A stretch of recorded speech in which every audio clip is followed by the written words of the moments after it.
ఈ మే 1 నుండి waiting list ఉన్న కౌంటర్ టికెట్ ఉన్నా సరే అది వేస్టే.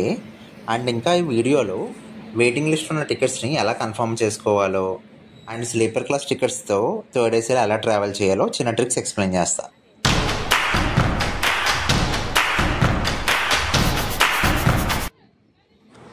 Hi friends, welcome back to my channel journey with Bhargav. యాక్చువల్గా మనం టికెట్స్ ఆన్లైన్లో బుక్ చేసుకుంటే అవి కనుక ఒకవేళ వెయిటింగ్ లిస్ట్లో ఉంటే అవి టికెట్స్ ఆటోమేటిక్గా క్యాన్సిల్ అయిపోయి మన అమౌంట్ మనకి రిఫండ్ వచ్చేస్తుంది. అదే మనకి వెయిటింగ్ లిస్ట్ ఉన్న కౌంటర్ టికెట్ ఏంటంటే ఆటోమేటిక్గా క్యాన్సిల్ అవుతుంది కాబట్టి అది కౌంటర్కి వెళ్ళి క్యాన్సిల్ చేసుకునే వాళ్ళం. లేదంటే అదే టికెట్ తీసుకుని మనం ఆ వెయిటింగ్ లిస్ట్ టికెట్ తీసుకుని మనము స్లీపర్లో ట్రావెల్ చేసేవాళ్ళం. టీసీ ఏమైనా మనకు బెర్త్ ఖాళీ ఉంటే మనకి అలొకేట్ చేసేవాడు. సో ఇదంతా ఓల్డ్ ప్రాసెస్. మనకు ఇప్పుడు ఏంటంటే ఈ ఇయర్ May 1, 2025 నుంచి కొత్తగా రూల్స్ అప్డేట్ అయ్యాయి.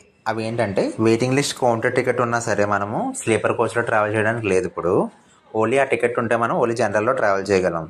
అండ్ ఆ టికెట్ ఉన్నా సరే మనకి టీసీ బెర్త్ అలొకేట్ చేయడానికి పర్మిషన్ లేదు ఈ కొత్త రూల్స్లో. అండ్ చాలామంది ఏం చేస్తారంటే జనరల్ టికెట్ తీసుకుని స్లీపర్లు ఎక్కేసి టీసీతో మాట్లాడుకొని బెర్త్ తీసుకునేవారు. ఇప్పుడు ఏంటంటే రూల్స్ చాలా స్ట్రిక్ట్ చేస్తారు. జనరల్ టికెట్ తీసుకుని అసలు స్లీపర్లో ఎక్కడానికి ఛాన్సే లేదు. ఒకవేళ ఎక్కినా సరే భారీగా ఫైన్ వేసి మళ్ళీ జనరల్కి పంపించేస్తారు. అండ్ వెయిటింగ్ లిస్ట్లో ఉన్న టికెట్స్ కూడా మనకి ఇంత ముందు భారీగా ఎక్కువ ఇచ్చేవారు, లైక్ వెయిటింగ్ లిస్ట్ 100, 120 అలాగా. ఇప్పుడు ఆ కౌంట్ కూడా తగ్గించేస్తున్నారు.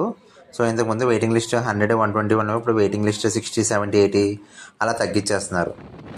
సో ఫ్రెండ్స్, మీరు టికెట్ బుక్ చేసుకునే ముందు నేను చెప్పిన ఈ ట్రిక్ ఫాలో అయితే కనుక మీకు వెయిటింగ్ లిస్ట్ టికెట్ ఉన్నా సరే అది కన్ఫర్మ్ అయ్యే ఛాన్సెస్ ఎక్కువ ఉంటాయి. ఫ్రెండ్స్, మీకు ఎలాంటి ఇన్ఫర్మేషన్ ఇంకా కావాలనుకుంటే కనుక వెంటనే లైక్ చేసి కామెంట్స్లో మెన్షన్ చేసి అండ్ వెంటనే ఛానల్ని సబ్స్క్రైబ్ చేయండి. ఏంటంటే మీరు టికెట్స్ బుక్ చేసుకునేటప్పుడు ఐఆర్సిటీసీ వెబ్సైట్కి వెళ్ళి, ఫర్ ఎగ్జాంపుల్ ఇప్పుడు నేను కాకినాడ టు తిరుపతి నాకు ట్రైన్ టికెట్స్ కావాలి.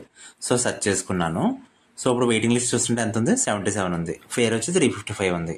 సో ఇప్పుడు ఏంటంటే 77 అంటే కష్టమే కొంచెం కన్ఫర్మ్ అవ్వడానికి. సో ఇప్పుడు ఈ ట్రిక్ ఏంటంటే మనం ఇప్పుడు అదే ట్రైన్ మనకు బెంగళూరు వరకు ఉంది.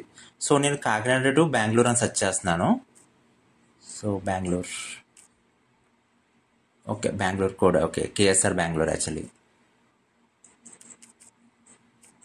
సో కేఎస్ఆర్ బెంగళూరు సెలెక్ట్ చేశాను. సో ఇప్పుడు Kakinada to KSR Bengaluru select చేశాను. సో సేమ్ అదే రేట్ని మళ్ళీ సెలెక్ట్ చేసుకున్నాను. సో వెయిటింగ్ లిస్ట్ సేమ్ 77 అని చూపిస్తుంది. బట్ ఫేర్ మాత్రం 110 రూపీస్ ఎక్స్ట్రా చూపిస్తుంది. బట్ మనకి ఏంటంటే ఇలా బుక్ చేసుకుంటే కన్ఫర్మేషన్ ఛాన్సెస్ ఎక్కువ ఉంటాయి. ఎప్పుడైనా సరే మనకి train starting point ending point చూసుకుని మనం బుక్ చేసుకోవాలి. అప్పుడే మనకి కన్ఫర్మేషన్ ఛాన్సెస్ ఎక్కువ ఉంటాయి. నెక్స్ట్ ఇప్పుడు అందరికీ ఇందులో మెయిన్ డౌట్ ఏంటంటే మనం ఎండింగ్ స్టేషన్ ఎక్కడైనా దిగొచ్చు.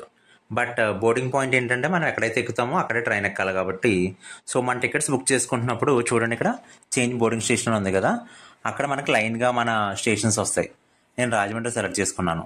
సో అలా మీరు బుక్ చేసుకుంటున్నప్పుడు మీది ఏ స్టేషన్లో బోర్డ్ అవుతున్నారో చూసుకొని ఆ స్టేషన్ మీరు సెలెక్ట్ చేసుకోండి, సరిపోతుంది. నెక్స్ట్ మనం అలా కింద స్క్రోల్ చేస్తే అక్కడ చూడండి కన్సిడర్ ఫర్ ఆటో అప్గ్రేడేషన్ ఉంటుంది. అది ఎప్పుడు టిక్ చేసుకోవాలి. ఎప్పుడైనా మనకి థర్డ్ ఏసీలో కనుక సీట్స్ ఖాళీ ఉంటే కనుక ఇక్కడ కన్సిడర్ ఫర్ ఆటో అప్గ్రేడేషన్ పెట్టుకున్న వాళ్ళకి ఈ స్లీపర్ టికెట్ ఉన్నా సరే మనకి థర్డ్ ఏసీకి అప్గ్రేడ్ చేస్తారు. సో ఇది ఏంటంటే కంప్లీట్లీ ప్యూర్ లక్. సో ఎప్పుడు అవుతుందా అని చెప్పలేము, కానీ మనకి ఎప్పుడైతే థర్డ్ ఏసీలో మ్యాక్సిమం కొన్ని సీజన్స్లో ఖాళీ ఉంటుంది కదా, ఆ టైంలో మనకు కన్ఫర్మ్ అయ్యే ఛాన్సెస్ ఎక్కువ ఉంటాయి. ఈ వీడియోకి ఇంతే ఫ్రెండ్స్. ఈ వీడియో మీకు నచ్చినట్టయితే కనుక లైక్ చేసి కామెంట్ సెక్షన్లో ఏదో ఒక కామెంట్ పెట్టి మీ ఫ్రెండ్స్ అందరికీ షేర్ చేసి వెంటనే సబ్స్క్రైబ్ చేయండి. Thank you.